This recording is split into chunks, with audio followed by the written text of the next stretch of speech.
Let's come together now, recognizing that this is a spiritual universe, that all that there is God. I, John McKenna, speak my word, knowing that my life is God's life, knowing that the mind I'm using is God's mind, and that this word is therefore God's word. It is law. It is the thing itself. So I speak my word now for our Center for Spiritual Living, and I declare that in this time together we are filled with new awareness of truth, that the infinite life, which is God, is our life, that as we become aware of this, we live into a greater possibility, a greater expression of that infinite life. And therefore we are blessed, and we are a blessing to all of the life around us. I accept if anyone within the reach of this program, this voice, this possibility, is in need of healing, that the same power that moves the stars through their pores is the same power in every cell, organ, and tissue of our bodies, giving us health and longevity, giving us wholeness and vitality. If anyone is in need of a healing of their activities and affairs, God is on both sides of the equation. God is the impulsion. God is the inner desire to express that is calling to its own, to manifest and to realize a greater and greater good, a greater and greater blessing for each person.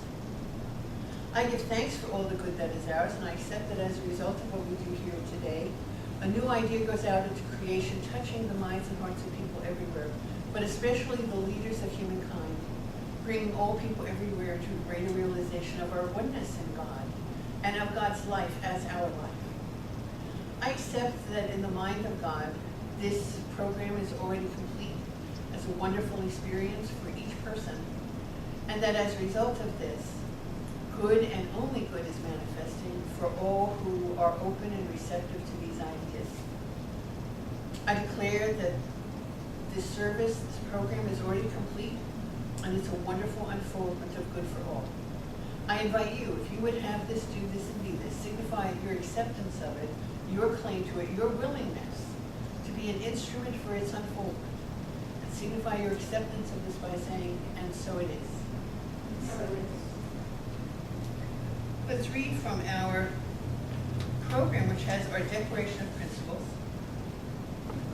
And if at home you would like to have one, at the end there's an address that you can write or email us, and I'll be happy to send this to you.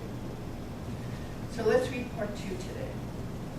We believe that the kingdom of heaven is within us, and that we experience this kingdom to the degree we become conscious of it. We believe the ultimate goal of life to be a complete emancipation from all discord of every nature, and that this goal is sure to be attained by all. We believe in the unity of all life, and that the highest God and the innermost God is one God. Well, thanks again for coming. Thanks again for tuning in. And today I want to talk to you about a phenomenon that seems to happen when people's lives are not going the way they want them to go. And often what happens is that the person starts to feel insecure, inadequate, depressed, and their inner critic wakes up, and it starts looking at them and saying, well, you thought you knew everything. Wise guy. Told you so. Knew that was a bad idea. And that inner critic is a torturer for people because it makes them feel very defensive, and it makes them not believe their inner intuition. Now, in religious science, we teach that all that there is God. There isn't any other. So it's not as though we're in a universe that is divided against itself.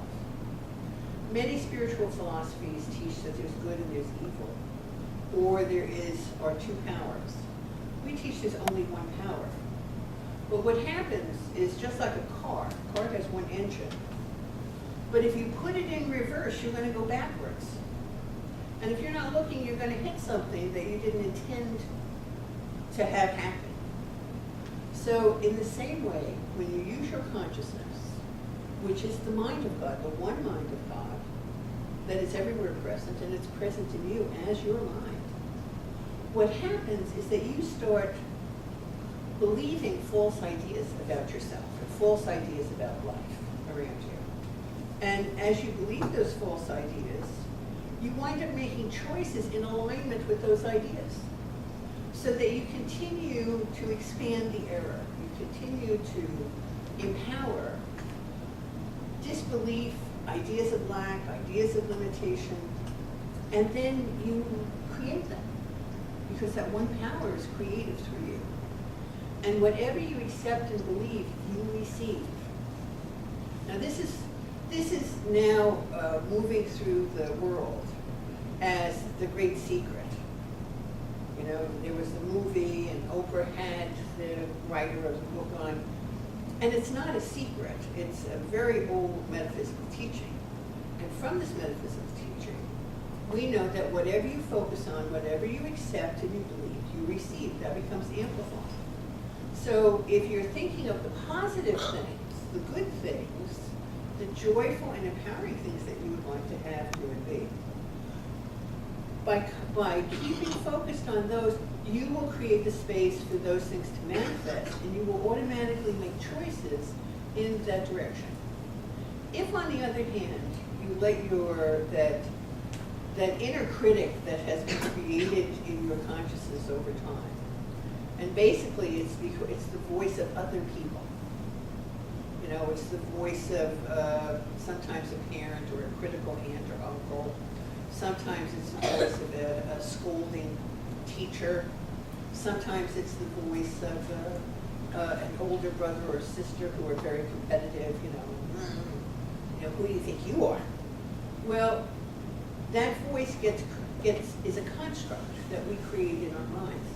It has no reality. It is something that we have created, we have bought into. And so we keep it on file in our memory as a possibility, as something that would either help us or guide us or correct us. And when things are not going well on the outside, we start to listen to that inner critic much more. We give it much more credibility because its voice is a voice of taking us down, keeping us from the fullest expression of our innate divinity. See, if you believe that all that there is God, that's what we teach, then everything you are must be God too. The mind you're using must be God's mind. The life you have is God's life. And so therefore you are intrinsically good. You have intrinsic wisdom. You have an intrinsic impulsion to do that which is God's idea of itself in you and as you. You arrived with this. But we don't get a whole lot, unless you've been raised as a religious scientist. In Tales, let's read at school. We teach all the kids about this. Mostly, you're taught that being critical is being smart. Look for what's wrong with this picture. Look for the mistakes. You know, you're graded based upon how many things you got wrong. And it's deducted from your score. Instead of saying, aren't you fabulous? Look, you got 9 things right. Isn't that fabulous? Oh, and you will figure out the other one. Don't worry about that. But, hey, you did great. Now, the Native Americans have a wonderful way with their teaching. They overlook any error that the child has made. And in fact, they'll say, that's pretty good. Now, why don't you try this one? And they will simply give the child another problem to solve and another one. Or they'll say, not quite. They won't say you're wrong, or you should be shamed. But see, because in most of our culture, when people are wrong, it's looked upon as an object of shame.